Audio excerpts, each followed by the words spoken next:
اعوذ باللہ من الشیطان اللعین الرجیم بسم اللہ الرحمن الرحیم اللہم وفقنا لما تحب وترضى واجعل عاقبت امورنا خیرا ولا تکلنا الى انفسنا طرفت عین ابدا اما بعد السلام علیکم جمیعا ورحمۃ اللہ وبرکاتہ۔ اولا آج کی شب شہادت امیر مؤمنان امیر کائنات علی ابن ابی طالب علیہ السلام کی جان گداز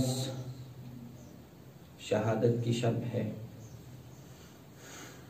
آج کی شب امت کی یتیمی کی شب ہے۔ آج کی شب شیعیان حیدر کرار کی یتیمی کی شب ہے۔ آج کی شب مصیبت کی شب ہے۔ آج کی شب حسن و حسین زینب و کلثوم کی یتیمی کی شب ہے۔ اس مصیبت عظمیٰ کی مناسبت سے آپ تمام محترم سامعین و ناظرین کی خدمت میں تسلیت و تعزیت پیش کرتا ہوں۔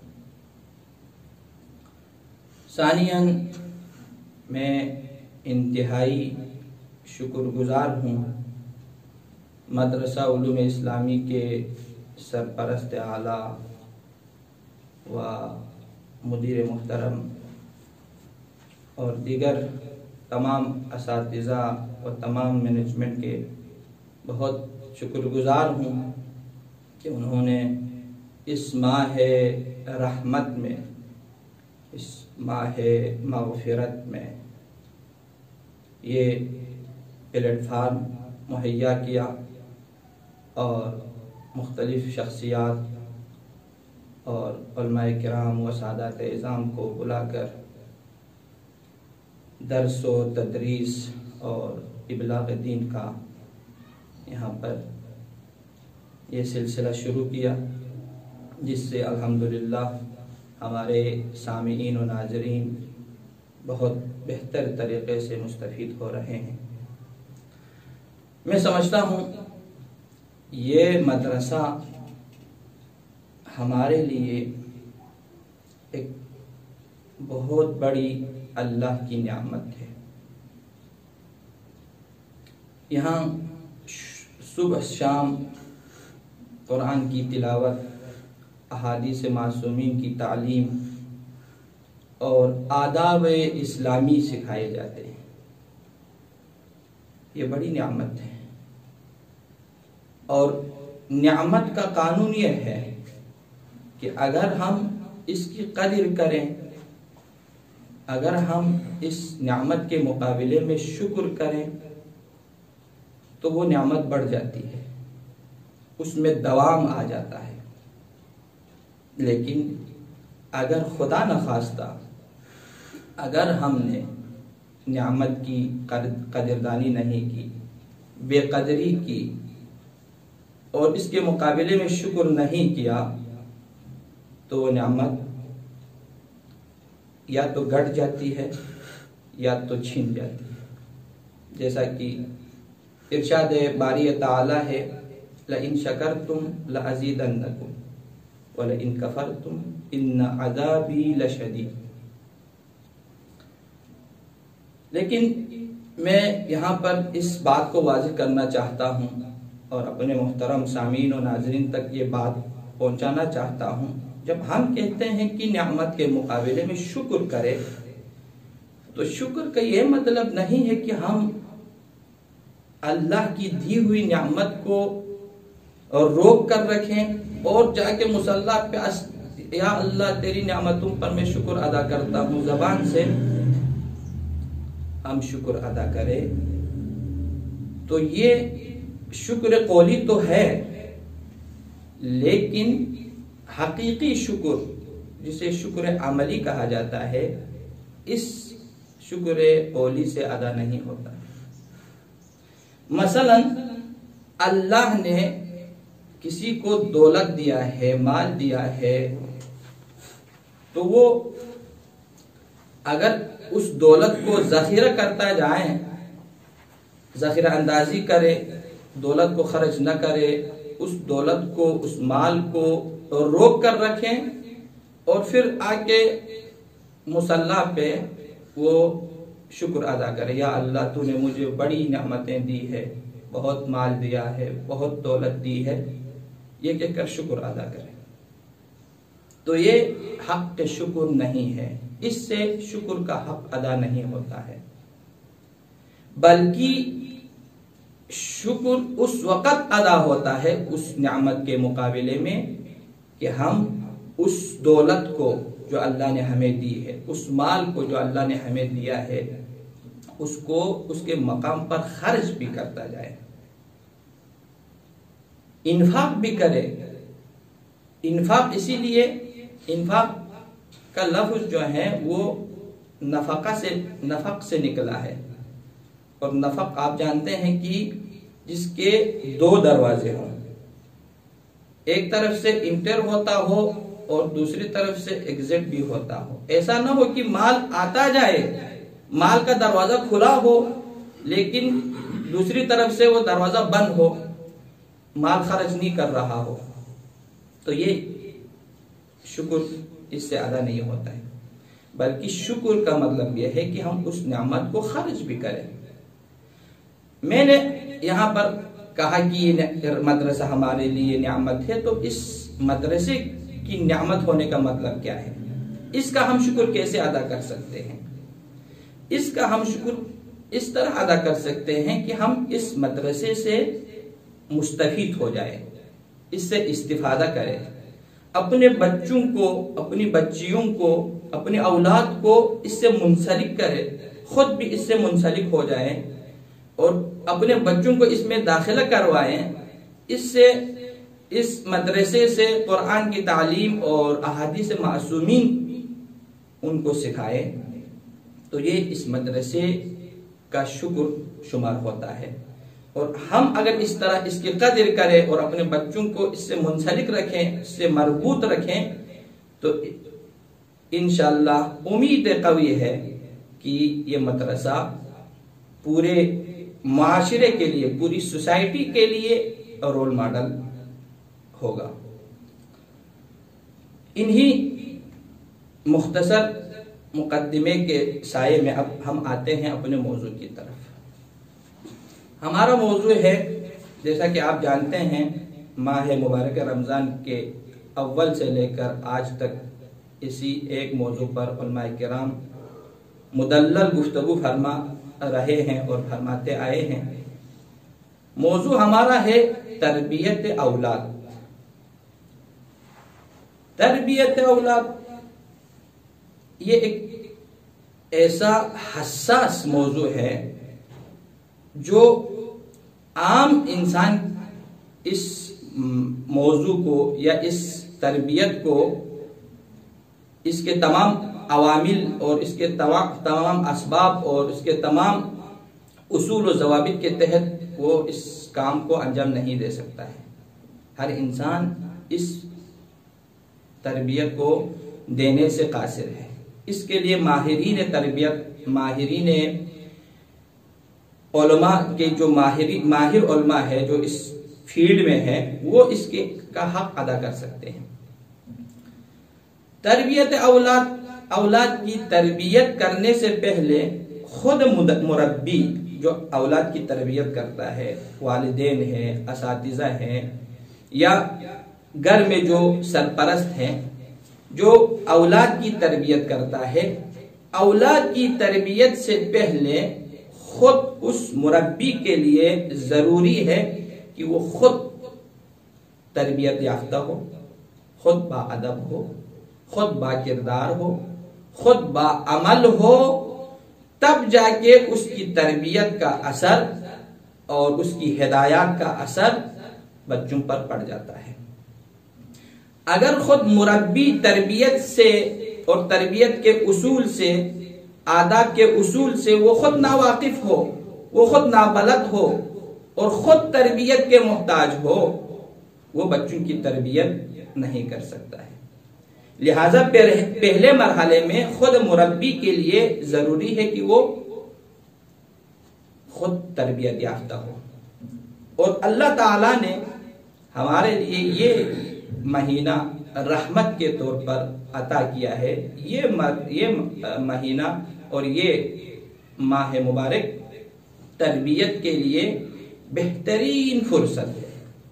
اس میں انسان اپنے نفس کو پاک کر سکتا ہے، اپنی روح کو پاک کر سکتا ہے، اصلاح نفس کر سکتا ہے، اللہ سے اپنا رابطہ استوار کر سکتا ہے، اپنا رابطہ خدا سے مضبوط کر سکتا ہے، خدا کا قرب حاصل کر سکتا ہے، خدا سے کلوز ہو سکتا ہے۔ اس طریقے سے وہ اپنی تربیت اور اپنی اصلاح اس مہینے میں کر سکتا ہے۔ اس مہینے کے لمحات، اس مہینے کے لحظات، اوقات، یہ سب ہماری تربیت کے لیے بہت ہی مفید اور بہت ہی ثمر آور لمحات اور لحظات ہیں۔ جب انسان خود اپنی تربیت حاصل کرتا ہے، خود مربی تربیت یافتہ ہوتا ہے، تو دوسرے مرحلے میں آتا ہے۔ دوسرے مرحلے میں اب بچے کی تربیت کا مرحلہ آتا ہے۔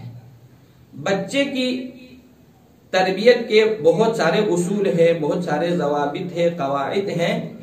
ان میں سے ایک اصل کی طرف میں اشارہ کرتا ہوں، اور وہ ہے بچے کی تربیت کے لیے جو سب سے امپورٹنٹ اور بہت ہی اثر انداز جو بچے کے لیے اور بچے کی تربیت کے لیے ہوتا ہے، وہ ہے بچے سے محبت کرنا۔ بچہ جو ہے محبت کا اسیر ہوتا ہے، محبت کا بھوکا ہوتا ہے۔ جس طرح انسان کے لیے بھوک مٹانے کے لیے غذا کی ضرورت ہے، پیاس کو ختم کرنے کے لیے پانی کی ضرورت ہے، یہ چیزیں انسان کی ضروریات اولیہ میں سے ہے۔ غذا بھوک مٹانے کے لیے، پیاس مٹانے کے لیے پانی۔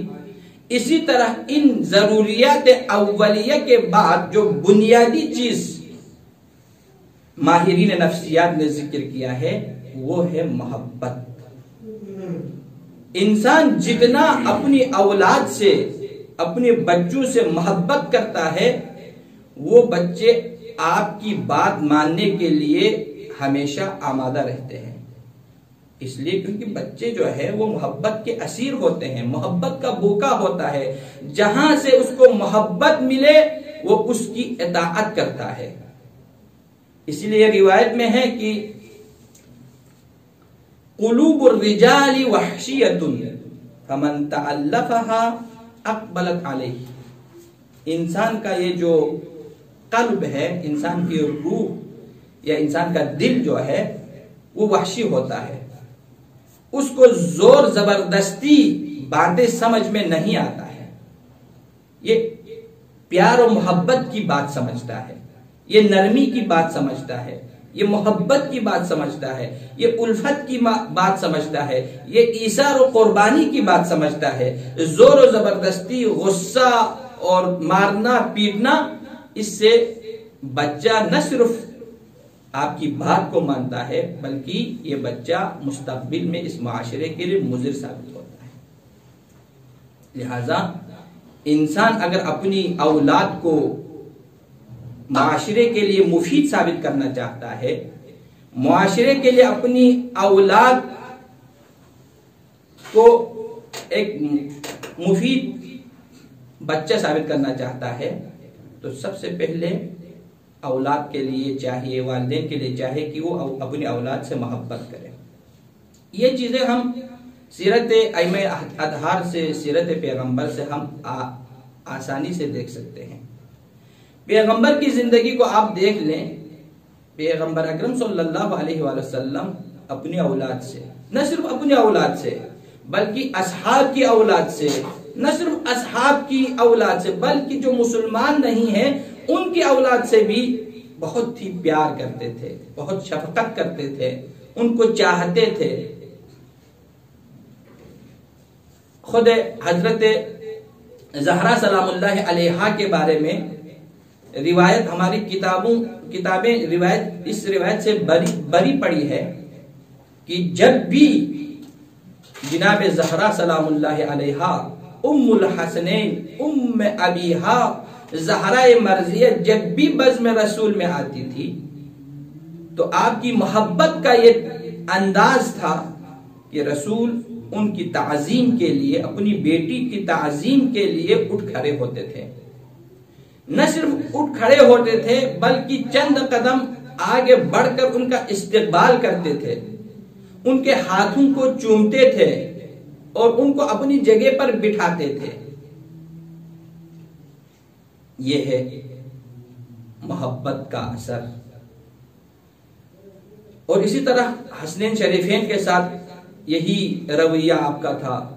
حسنین کو چومتے تھے، ان کے بوسہ لیتے تھے، ان کو سونگھتے تھے، اپنے کاندھے پر بٹھاتے تھے اور ان سے پیار و محبت کرتے تھے۔ آپ فرماتے ہیں کہ اکثروا من قبلۃ اولادکم فإن لکم بکل قبلۃ درجہ فی الجنہ مسیرۃ 500 عام۔ اللہ سبحان اللہ۔ مومنین کرام، عزیزان محترم، جوانان عزیز، کتنی پر رونق و بابرکت روایت ہے۔ اس روایت میں میرے اور آپ کے نبی مکرم صلی اللہ علیہ وسلم فرماتے ہیں کہ اکثروا من قبلۃ اولادکم، اپنے اولاد کو زیادہ سے زیادہ ان کو چومو، ان کا بوسہ لے لو، ان کو محبت کی نگاہ سے دیکھو۔ اولاد کو محبت کی نگاہ سے دیکھنا یہ عبادت ہے، اللہ کے ہاں یہ عبادت شمار ہوتا ہے۔ لہذا ان کو اپنے گلے میں لے لو، اپنے گود میں اٹھاؤ، ان کو چومو۔ فَإِنَّ لَكُمْ بِكُلِّ قُبْلَةٍ دَرَجَةً فِي الْجَنَّةِ۔ اللہ اکبر۔ ہر بوسے کے مقابلے میں جو آپ بچے کو دیتا ہے، جو آپ بچے کو بوسہ دیتا ہے، چومتا ہے، اس بوسے کے مقابلے میں پروردگار عالم جنت میں اس بندے کے لیے ہر بوسے کے مقابلے میں درجہ رکھتا ہے، اس کو درجہ عطا کرتا ہے، اس کو مقام عطا کرتا ہے۔ بہشت میں اس کے لیے پروردگار عالم بہت عظیم مقام اس کو عطا کرتا ہے۔ مسیرت 500 عام، اور ایک درجہ اور دوسرے درجے کے درمیان جو فاصلہ ہے وہ 500 سال کی مسافت کا جو ہے فاصلہ ہوتا ہے۔ لہذا بچے کو چومنا، بچے کو بوسہ دینا، بچے کو پیار کرنا، بچے سے محبت کرنا، اس سے بچے کے اندر تقویت آ جاتی ہے، بچے کی روحانی و نفسانی اس کی خواہشات پوری ہو جاتی ہے، اس کے اعضاء اس سے مضبوط ہو جاتے ہیں، اور بچہ والدین کی بات ماننے کے لیے بچہ ہمیشہ آمادہ رہتے ہیں۔ ایک مرتبہ پیغمبر خدا صلی اللہ علیہ وآلہ وسلم اصحاب کے ساتھ بیٹھے ہوئے تھے، اتنے میں ایک بدو عرب آ جاتا ہے پیغمبر کی خدمت میں، اور کیونکہ وہ بدو ہے، وہ ہمیشہ شہر سے دور رہتا ہے، آداب و اطوار سے وہ نابلد ہوتا ہے، وہ بزم رسول میں آتا ہے اور آتے ہی وہ پیغمبر سے کچھ مانگتا ہے۔ پیغمبر اس کو اپنے پاس جو تھا وہ اس کو عطا کرتا ہے، لیکن پھر بھی وہ اس سے راضی نہیں ہوتا ہے، وہ غصے کا اظہار کرتا ہے، ناراضگی کا اظہار کرتا ہے، اس کے چہرے سے ناراضگی کے آثار نمودار ہو رہے تھے، اور یہ منظر جو ہے اصحاب دیکھ رہے تھے۔ جب اس نے غصے کی نگاہ سے غم و غصے کی نگاہ سے پیغمبر کو دیکھا تو اصحاب سے برداشت نہیں ہوا. اصحاب آئے اور اس کو مارنا چاہا تو پیغمبر نے فرمایا نہیں، اس کو نہیں مارو، اس کو اپنے حال پر چھوڑ کر رکھو. اور اس طرح پیغمبر خود اس کو لے کر اپنے گھر آئے، اس کو خوراک دیا. وہ بھوکے تھے اس کو کھانا کھلایا، پیاسے تھے اس کو پانی پلایا، اور بہت کچھ اس کو عطا کیا، اس کو بخشش کیا. اب وہ پیغمبر سے راضی ہو گئے تو پیغمبر نے فرمایا کہ اپنی اس رضایت کا جو اظہار ہے وہ میرے اصحاب کے پاس جا کر تم اس کا اظہار کر لیں. وہ آتا ہے اور اس کا اظہار کرتا ہے کہ اب میں کیا ہے جی پیغمبر کی اس نوازش سے، اس محبت سے، اس الفت سے میں خوش ہوا ہوں اور پیغمبر پر میں راضی ہوں. اس کے بعد پیغمبر نے ایک جملہ فرمایا، وہ سمجھنے کی بات ہے. فرمایا کہ میرے اصحاب میرے اور اس بندے کی مثال اس شخص کی طرح ہے جس کا اونٹ جو ہے میدان میں باغ کیا ہے، اور اس اونٹ کو پکڑنے کے لیے دوسرے لوگ اس بندے کی یا اس شخص کی مدد کے لیے آتے ہیں اور اس کے پیچھے بھاگتے ہیں. اور اونٹ جب ان لوگوں کو دیکھتا ہے تو اور زیادہ آگے بھاگ جاتا ہے، بھاگتا جاتا ہے اور ان کے قابو میں نہیں آتا. اتنے میں وہ بندہ جو اونٹ کا مالک ہے وہ ان لوگوں سے کہتا ہے کہ لوگوں اس کو اپنے حال پر چھوڑو، میرے پاس ایک نسخہ ہے، اس نسخے کے ذریعے میں اس کو موم کر سکتا ہوں، اس کو میں پکڑ سکتا ہوں، اس کو میں اپنے پاس بلا سکتا ہوں. اور وہ نسخہ کیا ہے؟ کہتا ہے کہ آپ لوگ ہٹ جائیں. وہ چلا جاتا ہے گھاس کا ایک ٹکڑا لے کر اور آرام سے اس کو بلاتا ہے تو اون آ جاتا ہے. پیغمبر نے یہ مثال پیش کر کے فرمایا کہ اگر تم لوگ اس کو مارتے، غصے کا اظہار کرتے اور اس کو مارتے اور پیٹتے تو وہ مر جاتا، اور اسی حالت میں، اسی کفر کے حالت میں وہ مر جاتا اور جہنم کا وہ مقدر بن جاتا. لیکن میں نے اس کو پیار کی زبان سے، محبت کی زبان سے، نبوت کی زبان سے، وحی کی زبان سے میں نے اس کو سمجھایا اور اس کو میں نے عطا کیا تو آج وہ بھی تمہاری طرح مسلمان ہو گئے. لہذا کہنے کا مطلب یہ ہے کہ جب تک ہم اپنی اولاد سے محبت نہ کریں اولاد ہمارے قابو میں نہیں آ سکتی.